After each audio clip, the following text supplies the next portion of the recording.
Hello aspirants, welcome to the channel again, Safa's Center for Learning.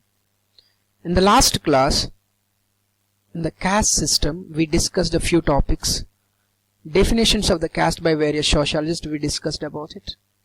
And the features of the caste system also we discussed. It is like endogamous. There are some food taboos, commensuality we call it as. And it is by birth, not by the status, and we discussed some of them, and we also discussed about the difference between the caste and the class. This can be achievable, but it can be only hereditary. Okay, now in this class we will start about the Varna system, which is very important when it comes to the Appsc. Varna system. Before doing with this, I'm just gonna talk about a few things about the Varna system. So if you see that Varna system, the Varna means color. Varna means color. Okay. The Varna system can be traced to the advent of the Aryans and the early Vedic period. During the society was divided into Surta, which means Aryans, and the second one Krishna Varna. This is what the stratification during the early Vedic period. Non-Aryans. Okay. So in Rigveda, there is a mention of two Varnas. One is Arya, another one is Dasa. And the division of the society into three orders also it is mentioned in the Rigveda. What is the division of three societies? One is Brahma, priests, Kshatriya, warriors, and the Vaishyas, who do the trades. Now, if you ask me that, so even though there is a mentioning of three orders, but there is no mention about the fourth order, which is called the Sudra. In the Rigvedic period, there is no mention of Sudra. Okay.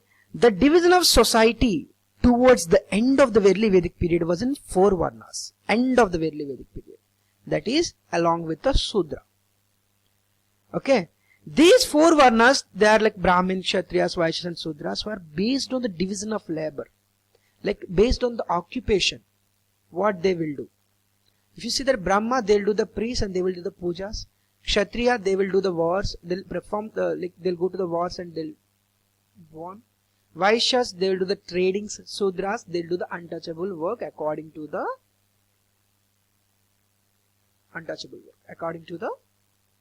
scriptures. Okay. So occupation was the basis. Okay. Occupation was the basis so that the people are divided among the groups or the Varnas. So let us talk about, so I provide a picture also, you can see the picture over here. The Varna system of India, Brahman, he is the highest ranked of the four Varnas of the traditional social class of India, including Hindu priests, advisors, intellectual leaders. Kshatriya, when it comes to the Kshatriya, the second highest Varnas includes the military leaders and large landowners. Vaishya, they will do mostly the merchants or traders. Shudra, artisans, laborers, servants. Dalit, formerly called untouchable, because they thought that the higher caste were thought that they are untouchable because they comes and they'll do the impure work. Okay, that is what the mindset of the higher caste people on the Dalit or the low caste people, but it is not correct. So it is proven now. So there are difference between the caste and Varna. Let us talk about that. Caste system is based on the birth, as we discussed about it. Varna system is based on the occupational and individual qualities. Occupation mainly. So caste system changing once caste is difficult. Means caste is innate. Okay. But the Varna system, suppose now you are doing, suppose your caste is, let us take like any BC caste. Suppose you learn the, what we call, making of Vajras, the gold, then your Varnas will become trader, even though you came from the Shudra. Okay, that is what the changing of occupation means. That's what we call the Sanskritization. What we call Sanskritization. Moving one system to another. Okay, changing their behavior, changing their social status is called Sanskritization. So it has restrictions, absolutely, because it is endogamous, if you ask me that. But Varna system has no restrictions. So warriors married the traders. Flexible system. Okay. Now, what are the causes for the changes in the caste system? I'll give a glimpse of it. One is the Sanskritization.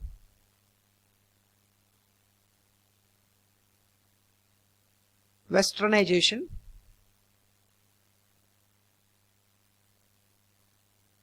Modernization.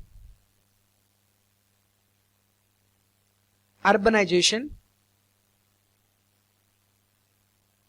Some legislative measures taken by the government. That's it. Let's discuss one by one. Sanskritization. Sanskritization, moving a low caste to the higher caste by through their behavior pattern or the culture, through the their merit, everything will come under. Suppose you born into the Shudra family,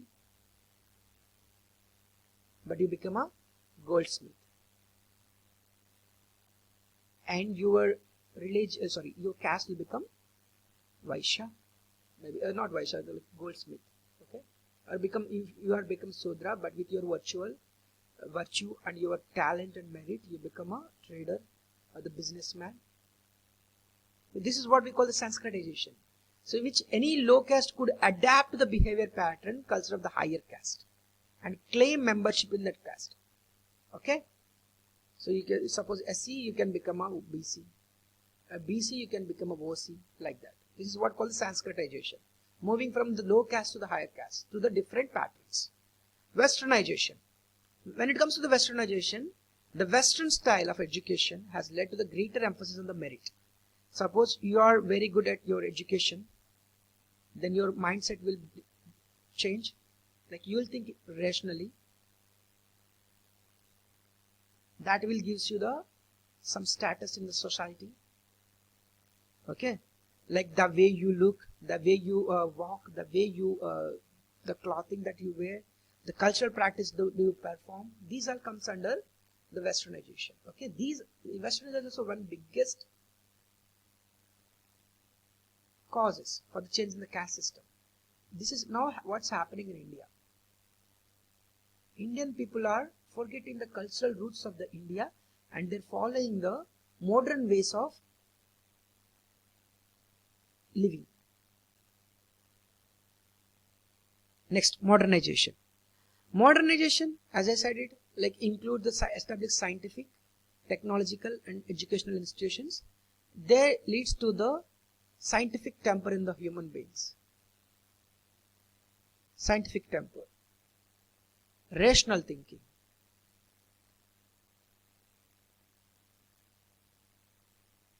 Okay, so that they'll when they have a better education, they'll get better jobs.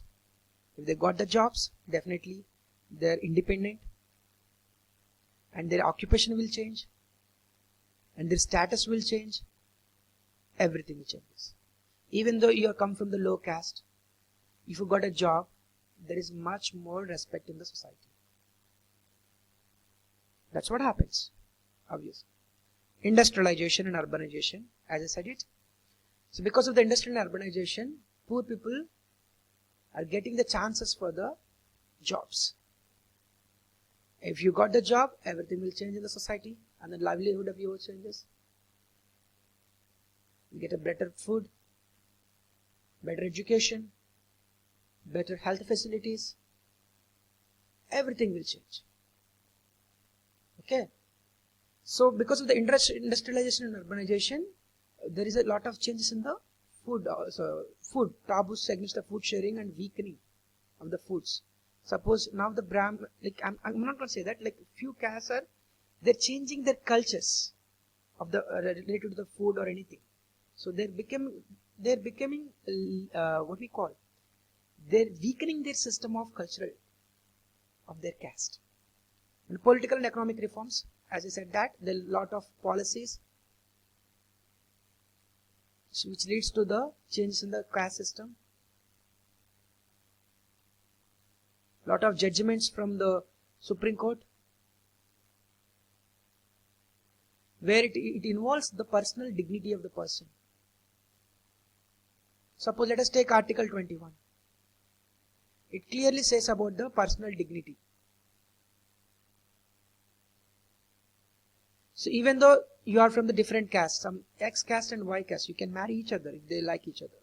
That's what the Article 21 says that. It says the personal dignity of the people. Okay? And impact of the modern education. Modern education. Education leads to the jobs. Jobs leads to the rational thinking. Rational thinking leads to the changes in the system. So, uniform legal system, there are a lot of articles. Article 16 which says about the appointments with respect to the different categories. Article 14, equality. Article 25, Article 330. 330 says about the reservations of the SC/STs, and 332 also same thing. 334 also. 335 also reservations. All these are related to the reservations of the in the legislative assemblies and the other assemblies. And 338 mainly deals with the National Commission for STs.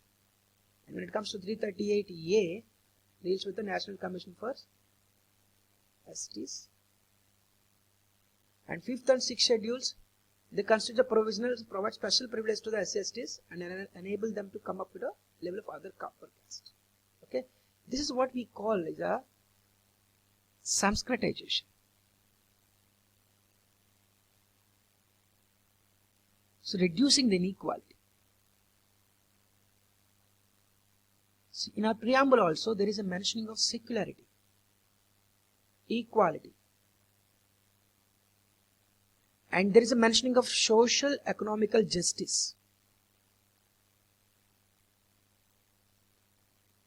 That means whether you come from the BC category, SC category, ST category, OC category, doesn't matter at all. But you should have some social security and some social justice it should have.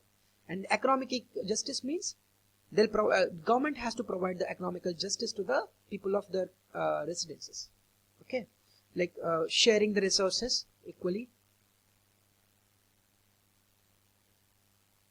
by considering the population of the particular vulnerable groups, and the origins of the system theories. Okay, this part we'll discuss separately in the next class, and it is very important. I'll discuss about these all theories. Stay tuned to the Safa Center for Learning. Thanks for watching. Thank you very much.